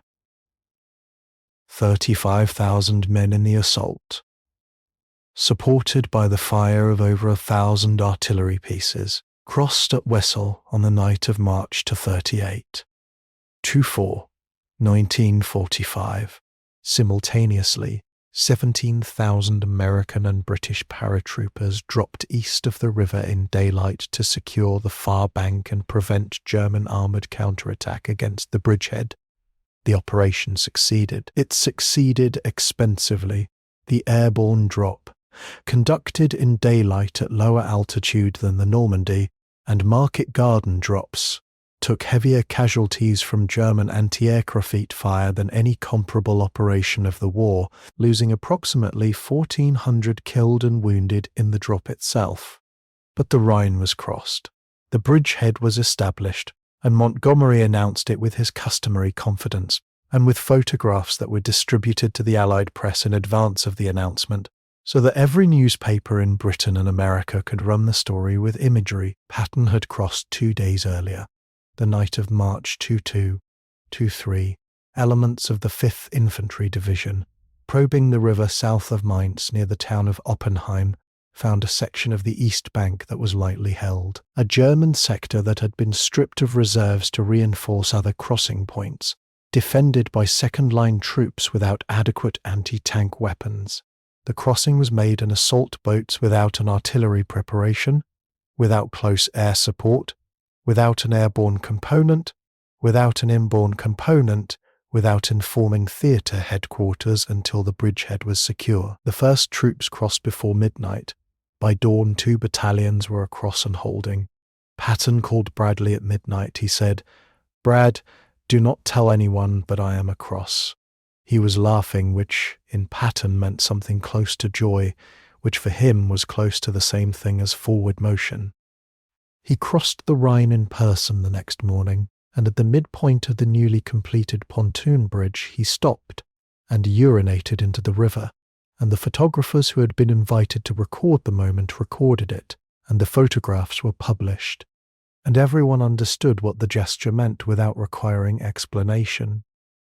He had crossed without the set-piece preparation, without the airborne support, without the deliberate accumulation of resources and rehearsal that Montgomery's crossing had required. He had found a weak point. This was the argument, distilled to its purest form. It was also an argument that the dead at Arnhem could make on the other side, and that argument was also correct, and neither the truth of the one nor the truth of the other could cancel the other out. The advance into Germany that followed was the last act. April in Germany. The roads were full of the equipment and the wreckage and the surrendering soldiers of a war that had been going on for nearly 6 years and was now simply ending, one surrender at a time, one liberated camp at a time, one town raising a white sheet from a window at a time. The Third Army drove east and then south into Bavaria, into Austria, toward Czechoslovakia. The speed was not the speed of the campaign in France. It was something stranger and more unsettling. The speed of a force moving through a country that was collapsing from the inside, that had been consuming its own reserves of men and material and moral authority for a year, and had finally reached the bottom of what it had to spend. The towns that surrendered did so with varying degrees of grace. Some mayors met the American columns on the road with white flags and expressions of relief that were not entirely performed. Some towns fired on the approaching Americans from prepared positions and then surrendered when their ammunition ran out, or their defenders did, which took varying amounts of time, but always produced the same result. Some towns were defended by formations that included, in the final weeks, 14-year-old boys in Volkssturm armbands who had been given rifles and told to die for their country, and who sometimes did, because 14-year-old boys could be told to do almost anything if the adults around them presented with sufficient seriousness, which is one of the quieter horrors of the final German defense. The American soldiers moving through Germany in April 1945 were encountering a reality that many of them had not anticipated, that the propaganda portrait of the enemy is fundamentally different as collectively monstrous in some way that explained the war, was not adequate to account for the people they were finding in the houses and the farms and the villages. German civilians were not in the main visibly different from people. They had children, and they had dogs, and they had broken windows from artillery that had passed through their towns. Some of them wept when they saw the Americans arrive. Some of them turned away. The soldiers had to decide what to make of this, individually and without guidance, and most of them decided that the question was too complicated for the time available to think about it, and that the practical business of securing a building or a road junction was what the present required. The philosophical accounting could wait for later. On April 4, 1945, elements of the Third Army reached the Ohrdruf concentration camp, a subcamp of Buchenwald, in the Thuringian Hills. Patton was among the senior officers who visited it on April 12th. He ordered the residents of the adjacent town, Ohrdruf the village, ordinary Germans going about the business of April, within walking distance of what had been happening in the camp since 1944, to be brought to view what was there. He was sick himself at what he saw. The record of his diary describes it without the rhetorical distance that his writing usually employed, without the martial frame that organized most of his professional reflections. He had visited battlefields throughout his career. He had seen the dead of many engagements, had moved through landscapes where human beings had been reduced by violence to their material components. None of that had prepared him for the specific quality of what had been done at Ohrdruf, which was not the cost of combat, but something else. The systematic application of industrial method to human destruction, the organization of murder as an administrative process, which left in its physical residue a kind of evidence that defied the vocabulary of military experience. He could not find a frame for it. He wrote what he saw. Hitler died on April 30th. Germany surrendered on May 8th. Patton was in Germany, his army holding positions in Bavaria and Austria, and at the borders of Czechoslovakia, positions it had been ordered not to cross despite his conviction that the Third Army could have liberated Prague before the Soviets arrived, and that liberating Prague mattered both morally and strategically. He was probably right about the military feasibility. He was constrained by political agreements made at Yalta about Soviet and Western zones of advance, agreements he had no authority to violate and no patience to accept. The war was over. He was 59 years old. He had no war to fight and no obvious purpose in the peace that was beginning, and the peace would last long enough to demonstrate both things clearly. The peace revealed something that neither man had anticipated with clarity, that the qualities that made them extraordinary in war were not the qualities that peacetime required. The problem was not that they lacked these qualities. The problem was that they had the war qualities in such concentrated form that the peace qualities, patience without urgency, authority without crisis, confidence that admitted its own limitations, the willingness to govern rather than to dominate, were difficult to find beneath them. Patton commanded the Third Army in occupied Bavaria through the summer of 1945, and the administration of occupation did not suit him. He made decisions about the employment of former Nazi Party members in administrative positions that were pragmatic in his own assessment and alarming in the assessment of the Eisenhower headquarters. He argued in increasingly direct terms that the Soviet Union was the next enemy and that the time to deal with it was now, while the American army was still in Europe and still capable before it demobilized. He said this to reporters. He said it to the officers under his command. He said it to anyone who would listen and some who would not. The sentiment was not unusual in certain circles of the American military establishment, but the public expression of it was politically explosive, and Eisenhower understood this, and Patton either did not or did not care. Then came the press conference of September 1945, in which Patton compared the Nazi Party to the Democratic and Republican parties, intending by this comparison to argue that the denazification policies requiring the removal of former party members from administrative positions were counterproductive, because party membership had been, for many Germans, a bureaucratic rather than an ideological act. the way membership in certain political machines in American cities had been a prerequisite for employment rather than an expression of political conviction. The comparison was inept. The context was ignored by everyone who reported it. The headlines read as if he had expressed sympathy for Nazism, which was not his intent and was not his belief. But the intent and the belief were irrelevant to the political firestorm the statement produced. Eisenhower relieved him on October 2, 1945. He was given command of the 15th Army, a paper formation with no troops, tasked with writing the military history of the European campaign.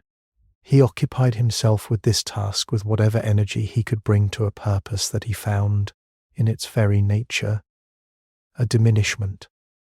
He was writing about what he had done rather than doing anything. He was a past tense given an office. On December 9, 1945, his staff car was struck by an army truck at an intersection near Mannheim. The collision was not violent by accident standards. Neither vehicle was moving fast, but Patton's head struck the roof of the car, fracturing his third cervical vertebra, and the injury produced a paralysis that left him quadriplegic and dependent on the medical care of the 130th Station Hospital in Heidelberg, where he lay in a neck brace and spoke, when he had the energy to speak, about horses and about history and about his wife Beatrice, who had flown from the United States to be with him. He died on December 21, 1945, of pulmonary edema and congestive heart failure. 12 days after the accident. He is buried at his request at the head of the 3rd Army Soldiers section of the Luxembourg American Cemetery at Ham in Luxembourg, in a grave he could not have chosen for himself, but in a position that, the cemetery records note, was established at his family's request so that he would lie in the same ground as the men he had led. Montgomery continued. He was given the title of Field Marshal. He was given a Viscountcy. He commanded the British occupation forces in Germany, then served as Chief of the Imperial General Staff, then as Deputy Supreme Allied Commander Europe. He wrote his memoirs in 1958, and the memoirs argued with the full force of his undiminished confidence that the single thrust in September 1944 would have ended the war before Christmas, that Eisenhower's broad front strategy had prolonged the fighting by months, and that the casualties incurred in those additional months were a consequence of strategic error for which Eisenhower bore responsibility. He named Eisenhower in this judgment. Eisenhower, who had largely avoided public criticism of Montgomery despite abundant private exasperation, responded. The exchange continued in public for several years, and in the historical literature for several decades. Montgomery lived until 1976. He was 88 years old. He had seen the war argued about from every angle, seen himself portrayed as both visionary and failure, seen Market Garden move from operational disappointment to iconic catastrophe in the popular consciousness, seen Cornelius Ryan's account of Arnhem become a best-selling book, and then a film in which Dirk Bogarde played him with a kind of elegant incomprehension that suggested the character had not quite understood what was happening around him. He gave interviews in his 80s in which he maintained without apparent modification that he had been right about the single thrust, and that history would ultimately validate him. He was interviewed with a patience that concealed, in most of the interviewers, a certain incredulity at the consistency of his certainty.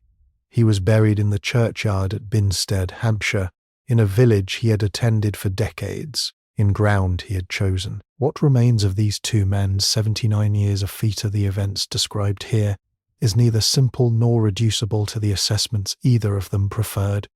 Patton was right about operational tempo. The record is unambiguous. The Third Army's performance between August 1944 and May 1945 represents the most sustained exhibition of offensive operational capability in the American military experience.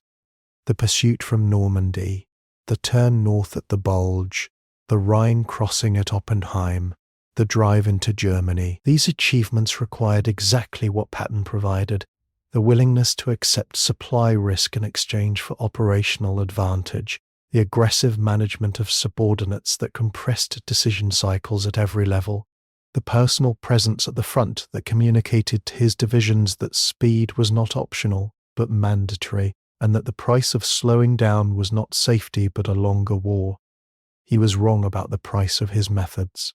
The Third Army's casualty rates in some operations were higher than comparable advances by more methodical commanders, not because the missions were more difficult, but because the culture Patton imposed, in which stopping, even tactically, was construed as a failure of will, produced commanders at every level who accepted tactical risks that a more balanced culture might have declined. He was wrong about the slapping incidents, not in the sense of the clinical diagnosis.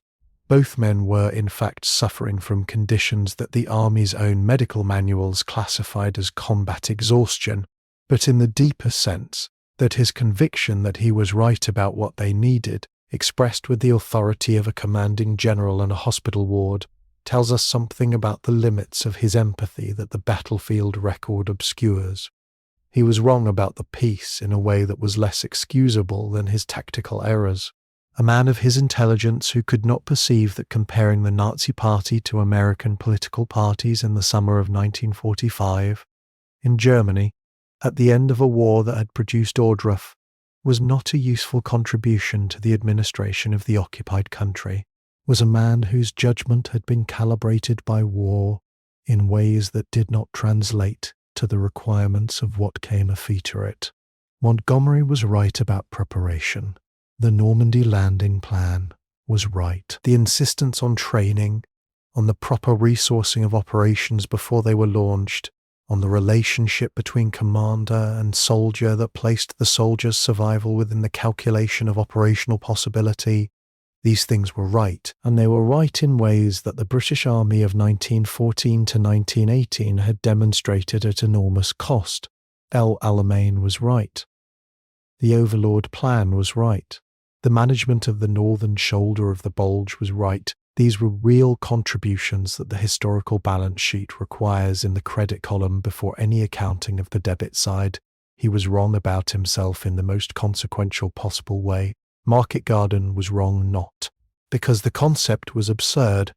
The single thrust into Holland had genuine strategic logic, but because the planning discounted intelligence that contradicted the operational assumptions, and the discounting happened because the intelligence threatened the confidence, and the confidence had become, by September 1944, something that Montgomery could not afford to examine because the entire architecture of his command style rested on it. The January 1945 press conference was wrong in a way that goes beyond diplomatic clumsiness. It was the act of a man who had lost the ability to perceive the gap between how he appeared to himself and how he appeared to the people around him. This is the specific risk that uncorrected success creates in men of his temperament. The victory at El Alamein confirmed him. The confirmation hardened. By 1945, what had begun as confidence had become something closer to impermeability. And impermeability in a commander is another name for the inability to learn. Eisenhower, who endured both of them, arrived at a position that was more honest than either of his subordinates could quite reach. He wrote, in a letter to a historian in the 1960s, that both Patton and Montgomery had been essential to the campaign, and that both had been costly. He said this without apparent rancor. He had liked both men in the specific way that a man of considerable patience and considerable warmth likes difficult people who are also irreplaceable, and he had managed both of them with a skill that neither fully appreciated, because the management was so effective that neither was ever quite certain how much he was being managed. This was the nature of Eisenhower's achievement, which was less visible than either Patton's or Montgomery's, and more consequential than either. He kept the alliance together, which was the precondition for everything else the alliance accomplished. The broader question, whether the war could have been shortened, whether the single thrust in September 1944, or the Third Army's advance through the Siegfried Line, or some combination of the two, might have brought the German surrender forward by weeks or months, saving the tens of thousands of lives consumed in the Hürtgen forest and the Bulge and the Rhine winter. This question cannot be answered with certainty, because the counterfactual requires assumptions about German responses that are themselves uncertain. What can be said is that the German army in September 1944 was genuinely weakened in ways that made it more vulnerable to decisive operational action than it would be 2 months later, that the window for potentially decisive action was real, even if its exact dimensions were uncertain, and that the broad front strategy closed that window by preventing the concentration of resources that might have kept it open. Whether the window, had it stayed open, would have produced the decisive result, whether the German command structure, even in its weakened September state, would have collapsed rather than retreated. We cannot know. We know what happened. We know the cost of what happened, and we know that among the forces that produced the cost was the specific friction of two men who could not agree on how to win the war they were both fighting with everything they had. There is something in this that resists the comforting narrative of the rivalry as simply wasteful, as two egos consuming resources and time that could have been spent on the enemy.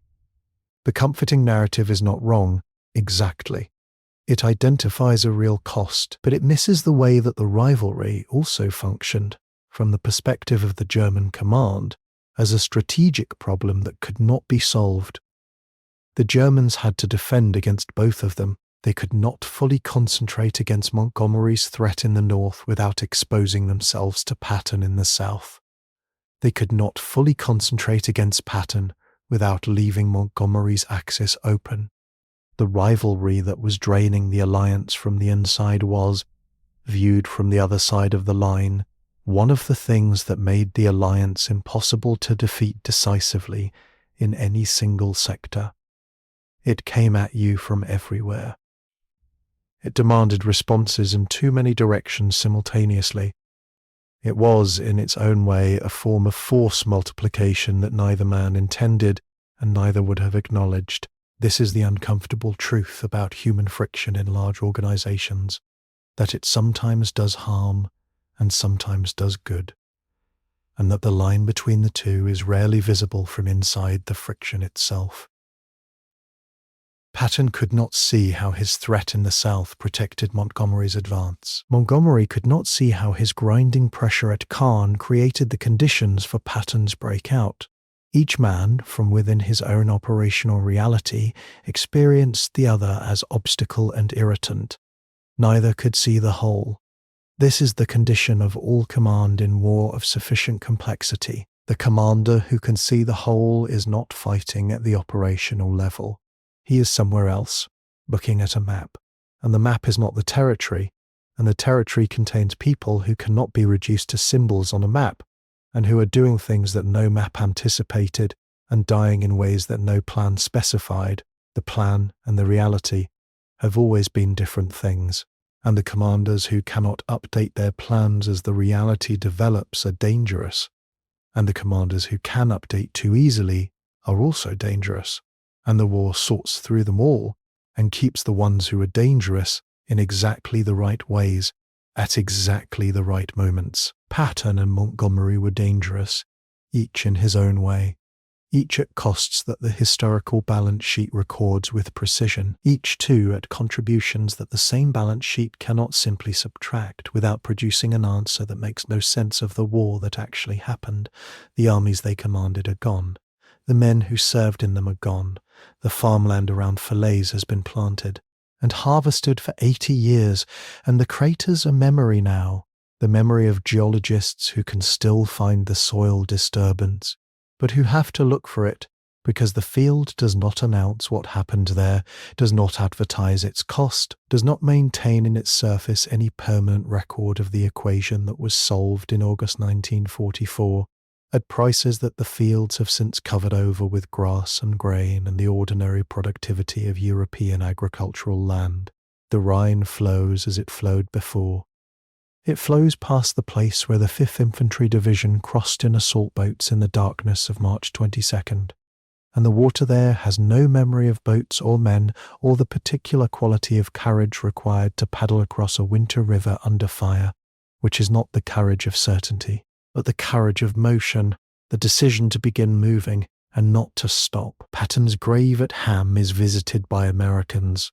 It is visited by Europeans. It is visited by people who served in later American armies and by people who did not serve in any army, and by children who have read books about the man and want to see the place where he is. The grave is simple. The cross is white.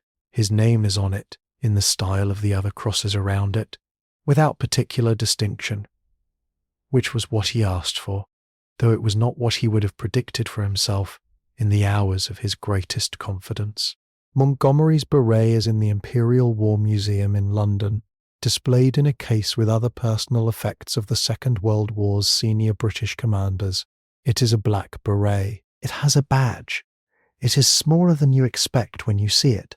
Everything is smaller than you expect when you see it, which is perhaps the most reliable thing that history teaches about its own scale. The pride that does not know it is pride is still present in every commander's room, in every planning conference, in every moment where a man or a woman with the authority of preparation and the authority of experience makes a judgment that excludes the possibility of its own error. It is present because the alternative, authority that doubts itself so thoroughly that it cannot decide, cannot commit, cannot sustain the kind of certainty that command requires, produces outcomes that are demonstrably worse. The pride is not a mistake. The not knowing is the mistake. They did not know. They could not have known. They were inside the thing, moving as fast as they could, arguing about the direction, and the argument cost something, and the movement produced something, and both the cost and the production were real, and neither cancelled the other. In the end, this is what the arithmetic yields. Two men, imperfect in specific and complementary ways, who together helped end the largest war in human history. The ending was not clean. The ending never is. The fields around Bastogne were littered with frozen dead for weeks afeta. The German offensive collapsed, and the roads leading to them were ice-rutted and marked with the debris of armour that had not survived the cold. And the soldiers who walked those roads in January 1945 were not thinking about rivalry or strategy or the historical significance of what they had just survived. They were thinking about warmth, about food, about the particular quality of silence that Falls Afita artillery has been firing for 3 weeks, and then stops. The silence fell. It took 5 months more. And then it fell permanently. It is still here, in that silence.